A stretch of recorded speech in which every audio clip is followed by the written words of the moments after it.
And, welcome into Reflections. And, normally we think of Reflections, we think, oh my gosh, don't tell me the show is ending already, because we normally do a reflection at the end. But today we want to do a special reflection because in the Jewish community here, they've just celebrated one of their feast days, and it just ended on the 27th, which was just yesterday. So basically, it was Passover, and what's very interesting about a lot of the other religions is that most of their feast days are not just a day and it's gone.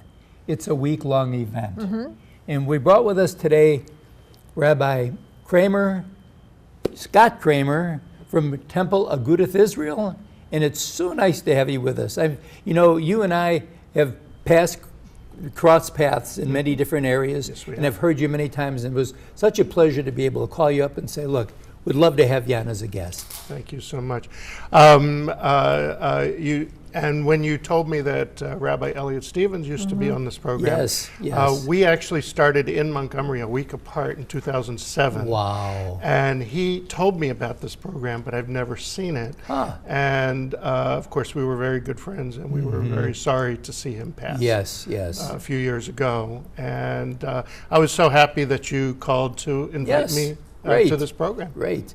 Well, as I said on the onset, it's crazy because when you have Christmas, it's really a Christmas season, but for a lot of people, it's that one day, and the next day everything's gone. Get those decorations, everything's gone. What I really love is in your religion that you embrace the whole feast for its entirety, which is great. Each day with something special. Right. So we have two seasons of holidays in the year. One in the spring, and one in the fall. We have a 2-day holiday in the summer, but it's kind of isolated and insular in itself. But the holiday of Passover is all encompassing. It's the Jewish version of March Madness, I would call it. That's a good description. Because of what happens around my house. My wife is in a very manic state trying to get the house ready for Passover. And the rules for Passover are so strict.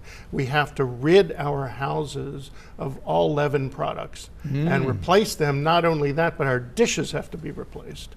With special, we have 10 boxes that we bring out from storage, and we have to clean our kitchens, and it's really so exhausting, and hard work.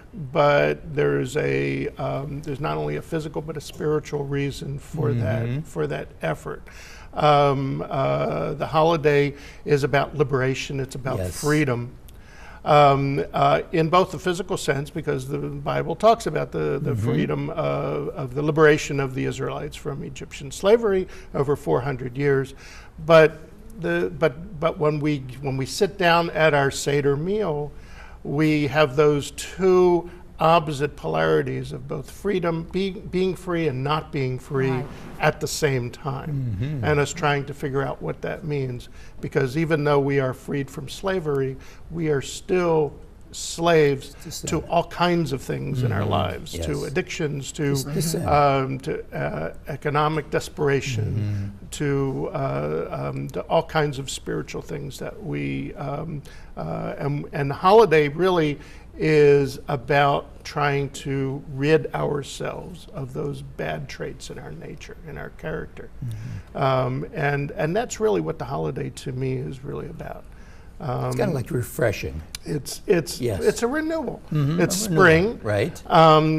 Just like the one of the things that we eat on a symbolic food that we eat at our table is parsley. Okay, parsley had originally, just in the winter, been part of a dead plant, and then all of a sudden with spring, it's renewed, and we celebrate that renewal by eating something. But then we take that parsley and we dip it in salt water. Yes. Which represents the tears of the Israelites in their slavery. I think that everything that you do at Passover is so symbolic. Everything has a meaning, every single thing. Yeah. And thank you, Claire Wheel, for having me over for the Seder. I learned so much. And we love Claire. I love her, and Yes. I had never been with a family for that, and it was so. It was exhilarating. It was a spiritual experience, and it was, everything is all about love. Right. Yes. And I just, some of the meanings of some of these things are amazing. Could you elaborate a little And bit? on sure. it's like a week-long event, is it? So Passover this year begins April 19th. It's a Friday night. All Jewish holidays begin in the evening, Right. because of on the 7 days of creation. It says, and there was evening and there was morning each day, evening before morning. So the Jewish day starts in the evening. So on Friday night we gather for this 8-day holiday. The first 2 nights we have a special meal called a Seder. Seder is a Hebrew word for order. Okay, and we call it the order because we use a special book called a Passover Haggadah. Okay, this is one of about 40 that I have in my library. They're all different, but they all tell the same story. Right. And so the order is there's 15 steps in the Passover Seder that we follow. The Seder is really a talk fest. It's not just a meal. My wife of 39 years, bless her, Irene, she makes the greatest food, but on Passover it really tries our our patience because of the strictures of our diet on Passover. But the Passover Haggadah is a retelling it's actually 4 retellings of the Passover story. And why is it 4? Because each of us has a different capacity to learn. Each of us have a different capacity to understand and to listen. So one of these stories will speak to us. And some of them are very abstract, some of them are very simple. We have the symbolism of the number 4 at the Seder. We have 4 cups of wine. We tell about 4 children. We have 4 questions. We have 4 tellings of the Passover story. And why 4? Because in Exodus, there are mention of 4 steps of redemption, 4 levels of redemption that the Israelites, when they went from slavery to freedom, there are 4 steps of redemption, 4 words that are used. So the number 4 is all over the place, and some of them are hidden, and some of them are in plain view, and everything is out of order. On a regular Shabbat, on a regular Friday night, we have 2 chalot at the table. We drink 1 cup of wine. But at the Seder, we drink 4 cups of wine. We have 3 chalot. And what that does is that causes everyone to ask, what's the difference? Why are we doing something different on this holiday?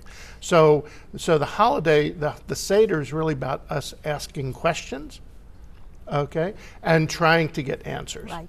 Okay, it's about our children asking us questions. I'm sorry if I'm going too long. Yeah.